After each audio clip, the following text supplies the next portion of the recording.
I'm waiting in the car and using the car door like the crate essentially, and then we're waiting for full calm. And then I use the scale for place for a second. You know, we go in there, we do place for a second. I have like travel place boards that I bring with me everywhere because my Malinois, if we do place anywhere before or anything, he feels so much better about it. But it's almost like the way that I think of like yoga and meditation for myself in the morning, or whoever, if you do like a workout, or if you have like a video game you play, whatever it is, it gets you going in the morning. This is that for her. So it's going to be her thing of like, okay, I got to go here. And like this body language right here, laying down with this like crescent moon shape, relaxed. She's still panting, but she's excited. So that's totally fine. But like her ears are more relaxed. She's not like super tense and all. And that's what we're looking for. We're looking for her to just start associated. And she's the fastest dog I've ever trained place with. I mean, and shepherds generally tend to be that way, but a lot of them will still hold on to the anxiety, and she'll do a lot of testing where she'll try to see if she doesn't have to do it, but she taps into the fact like, oh wait, no, I do have to be calm. And even just a little bit of leash, she'll start figuring it out. She'll get back into her little calm thing. Okay, great.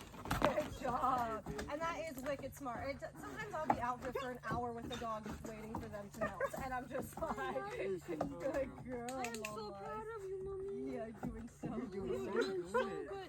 And I don't think the power loop, this is what we call this, is going to be forever. But this is essentially kind of like having a muzzle without a muzzle. What it's doing is it's just giving some pressure and a little bit more control and just telling her that I have the control. And there's a few moments where she does try to fight it, but that also feeds into the anxiety and the control thing that she has.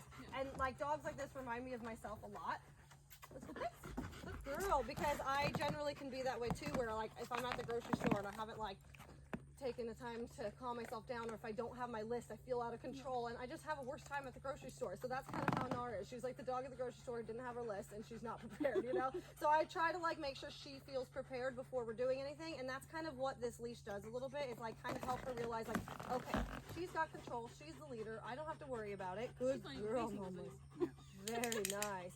And so what we'll do next is we'll start walking and we'll start heading over towards some of these dogs, getting close and seeing how she does. She might fight the power loop a little bit. We might have a few moments. If she reacts, we'll kind of go over what that looks like.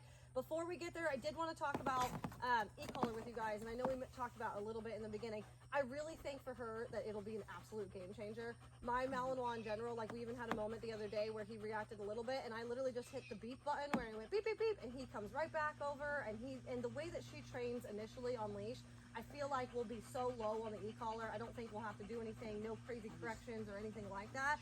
And so for me, the way I think of it is a communication tool for you guys, where you guys are gonna feel more comfortable because you have this backup, and you might not ever even need to use it, but you'll at least have a way to communicate with her that's not just a leash. And with you guys, she has learned the leash with you guys for so long that this is a little bit easier for me, and I'm going to be able to transfer this use, but she's going to have a little bit more of a hard time. I was going to ask, sorry, because I had always been kind of... She knocked my phone out. I don't know what it is. I had always been kind of anti e-collars. Yeah. More because of I had bad experiences growing up of people overusing them and abusing them. So, same. And shocking dogs with them. Yeah. I don't think I am personally so as opposed to it anymore, because I found out the other day about the beeping. Yes, yeah. That a lot of like trainers and stuff that I had like watched like videos of them with dogs and stuff, and they were like, actually we only use a low voltage shock if it like they're just not listening to the beeps. Yeah, and I'll even tell you, like the shock on the hand like that I use, you can barely feel on your hand compared to if you do this on your hand with a dog. Yeah. It hurts so much more. I always put the leash on people's wrists, and then I put the e-collar on, and I show them what a correction looks like with the leash, and she's doing that herself when she's fighting the leash, and she's just so used to blowing through that pressure. That's what I feel like. So I worked with a couple trainers who were terrible with e-collar, and I was against them completely. When I started dog planning, you could not get me to touch one. But I had a dog who came, the owners were going to euthanize it because she had bitten a couple times. She was a really good dog, and I had tried everything I did with the leash and all these things, but she was still willing to make those decisions occasionally. So I had a trainer come who did e-collar completely different, and he was like, if you're going to kill the dog anyways, let me just come and try. And he showed me how to be so sensitive with it and how to build it up with positive reinforcement. And all my dogs that are e-collar trained, they see the e-collar, they come running out, they're all excited, they put their neck into it, they want it, you know? But I've never once hurt a dog with it or corrected them at a level like that. The highest thing that me and Archer have ever done, e-collar that I use goes up to level 100.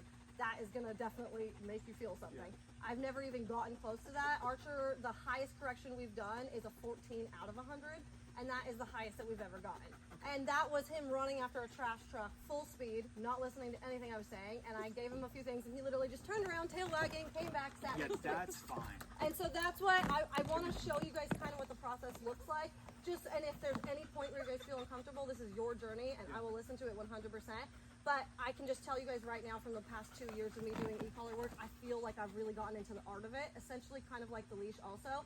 And I just think for you guys, it actually is going to take a layer of anxiety away, just because you're going to have this little tool to communicate with her. And honestly, like, her off-leash stuff is pretty fucking good. I let her go like in between the yards off leash, she listens. But like, if we had the beep and the e-collar and that tone recall, I would just feel like we would be using this whole property already, you know what I mean? And she is that smart, and I really would love for you guys to have that ability with her too, where okay, nope, there's a dog coming, nope, we just do a little vibrate maybe and she comes back and sits down, whatever it is. But the way, like, what knee-po-po training is negative, positive, positive. So essentially you're adding a negative and then you get positively rewarded twice after that. And that's kind of what I do with e-collar training. Essentially they feel something pressure-wise, whether that's the shock, the vibrate, or the tone, but then they're getting rewarded immediately by our relationship and the treats and whatever it is that we're using. And all the dogs just basically, they feel that and they think, oh, I'm getting food. And so it just turns into a very positive thing for them. And I'll have you guys try the e-collar on your hand and everything as well. You guys will totally be like, oh, this is nothing. But there are trainers out there who are just putting collars on dogs. They're not teaching them anything about what this collar is, and then they're just shocking the dogs. And the dogs are just like, what the fuck is that? What we do is she's going to have the collar put on for the first couple days with treats. We'll never even use it. We'll start using the beeping, and then because she knows place and all this stuff, what I'm going to do is on a level 1 out of 100, I'm going to start guiding her to place like I would with the leash, but I'm going to be using the e-collar, and as soon as she gets to place, I'm going to release the button, and then she's going to go, oh, okay, the pressure goes away. And it's actually so much more sensitive to the leash, and I love it so much. I have a pit bull who is trained here who just started coming, and it's just so much more fun to work with her because I just literally out of a 1 out of 100, we're just working, and she could just blow me off a little bit and just a little tap, and she's like, okay, and she comes, and we just get to run over this whole property now, you know. And so it's so much more fun for me with her. Look at you being such a good girl. You're so good. I'm so proud of you today. Yeah, you need a bath and a brushing for sure. It's time for a good. We brushed her a couple days ago and a lot came out, but I think it's like, oh my god, it's I time can for only another imagine one. how much We're at that. My Belgian is just losing it. I'm very happy that her fur is filling back out because I cut her fur like a couple weeks before we brought her. Yeah, because that we couldn't take her anywhere, and I accidentally cut too much off of her butt. No, it looks good. Oh my god, yeah, it is It's filling back in. And Yeah. she's on like 2 days on the new food completely. Okay, good. And everything seems good. Honestly, the first couple days is where I noticed like a butt scoot here and there, but there was nothing that kept up with that. And I do notice that stress environments can move down, and that's why I didn't want to change her food on the first couple days. I felt like let's just let her get used to the environment, and then we'll do everything else. She does the butt scoot on every change of food, no matter what. Yeah, and I feel like She even does it like every time. treats, we were giving her all the new beef lung treats and stuff, but then she seems fine. And I also notice what she does is what a lot of dogs do. She does a nervous itch sometimes where she's just pretending not to listen to me, and she'll start itching something, and I will use the leash to kind of guide her back up and be like, no. And because even that, she's faking it right now. she's trying to get the thing off. Yeah. And that is just wanting to have control. And like in some cases with dogs, I will just take it off and we'll do normal leash. But in the beginning of our training journey, you're just learning to release it, and it's fine. You're not dying. You know what I mean? Like, Have you taken her collar from her yet? Yes, we've done collar on and off and all the things. She gets a little squirrely and she stuff. like hates that not being on her. Yeah, she was like doing the little mouthy things and stuff, but we worked on her off with the treats, and she just stopped, and then I put it back on. And It's her jewelry. We call it her jewelry because like if you take it from her, she'll be like, well, why did you take that from me? Okay, break. All right, we're going to go on a walk now. So I want to show you guys what we're kind of looking like with the leash. So when I hold her leash, I'm always going to have the loop, and I'll wait for you. So I always have the loop on the opposite side I'm going to have her. And I don't care if she's on left or right, whatever's most comfortable to you. If you have cars coming, I don't train dogs on one side because I think you need to be able to switch them for certain things. I do her on the opposite side of cars, and I think she does.